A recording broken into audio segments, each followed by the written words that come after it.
আগামীকাল 7ই ডিসেম্বর ব্রিগেডের ময়দানে পঞ্চজন্য শঙ্খ বাজিয়ে গীতা পাঠ করা হবে।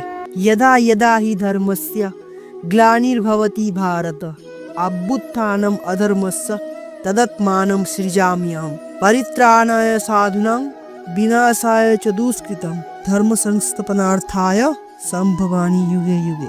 ভারতের ইতিহাসে এই প্রথমবার 5 লক্ষ কণ্ঠে গীতা পাঠ অনুষ্ঠিত হতে চলেছে। আগামীকাল 7ই ডিসেম্বর রবিবার সকাল 9টায় কলকাতার ব্রিগেড ময়দানে অনুষ্ঠিত হতে চলেছে এই অনুষ্ঠান।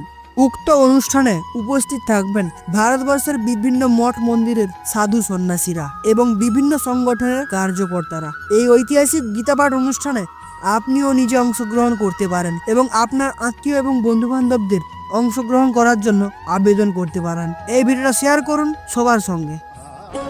নমস্কার, আমি রুদ্রনীল ঘোষ। ই নিউজের সকল দর্শককে 7 তারিখ 7ই ডিসেম্বর ব্রিগেড প্যারেড গ্রাউন্ডে 5 লক্ষ কণ্ঠে গীতা পাঠের যে মহতী অনুষ্ঠানের আয়োজন করা হয়েছে সেখানে আসবার জন্য আমন্ত্রণ জানাচ্ছি।